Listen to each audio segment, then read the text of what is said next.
Hi, good evening everyone. Ayan. So, kararating ko lang sa house. Gusto ko lagi-lagi mag-share sa lahat. Ayun.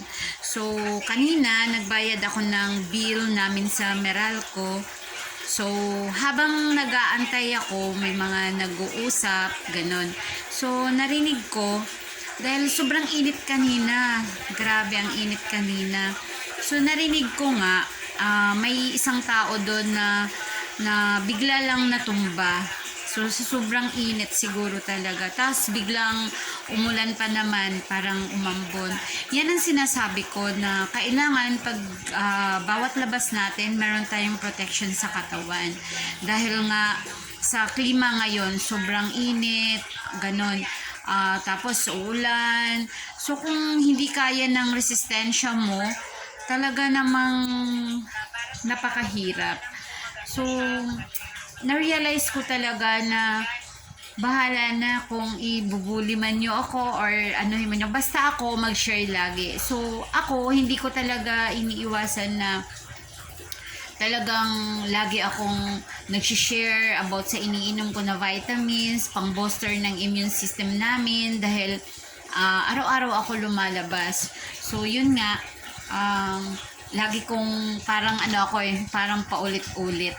Pero gusto ko lang kasi ipaabot parating sa iba na bawat labas natin at magtrabaho tayo, kailangan ma-booster ang immune system natin para may panlaban tayo or protection tayo sa lahat ng mga sa lahat ng mga dumadating na sakuna.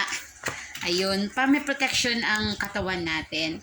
So, lagi kong sinasabi na kailangan may malakas ang immune system natin. Ma-boost ang immune system natin. Yun talaga. So, yung nare-recommend ko talaga lagi, ang vitamin C na iniinom ko. So, ang vitamin C kasi na iniinom ko, galing siya ng raw materials niya from DSM of Switzerland. And then, ang 1 capsule equivalent to 14 kilograms na grapes or 12 kilograms na apples or 6 kilogram na bananas. So, yun po yan ay certified FDA po siya. So, ano ba yung ibig sabihin ng vitamin C? Para saan ba yan? Or ano ba yung benefits niya? So, ang iniinom ko na vitamin C, ano po siya? Alkaline. Alkaline siya. Hindi siya acidic. Kasi pag sinasabing alkaline, means healthy po siya sa katawan natin. Pag sinasabing acidic, unhealthy po siya sa katawan natin. So, yung sinasabi ko po, ang vitamin C po kasi, katawan natin hindi nagpo-produce ng vitamin C. So, kailangan natin uminom nun everyday para meron tayong ganong vitamin sa katawan natin.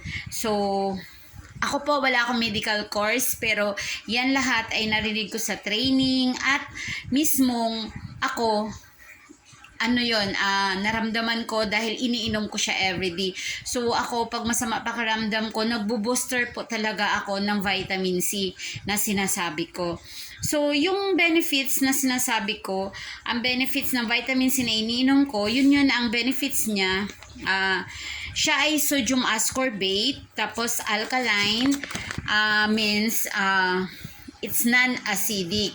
So, siya po ay 100% extra strength, boost your immune system. Yun, dinidiin ko talaga yan, boost your immune system. Once na ma-boost kasi ang immune system natin, lahat na sakit sa loob ng katawan, papasok pa lang yan, may protection na tayo. So, hindi tayo, kumbaga, magkasakit man tayo, hindi tayo malala kasi may protection po tayo. Kung may sakit man tayo, inaayos niya, kumbaga, nilalabanan ng immune system natin. Kaya hindi tayo magkasakit ng yung pagkaramdam pa lang, higa na, hospital na, yan hindi. Dahil may protection ka. So, supports energy yielding metabolism. So, talagang dinedetox ka kasi Ayun. So, ang vitamin C po, na sinasabi ko, stays from 12 to 14 hours in the body. Kaya, pag uminom po ako, dahil adult na ako, pieces in the morning and 12 pieces in the evening. So, kumbaga, 30 minutes before meal talaga ako pag umiinom.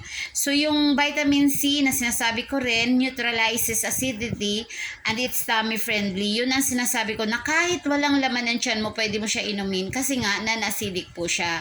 So, helps maintain bones and cartilages. Ayun. Maintain safe pH level of our blood, 7.35 to 7.45.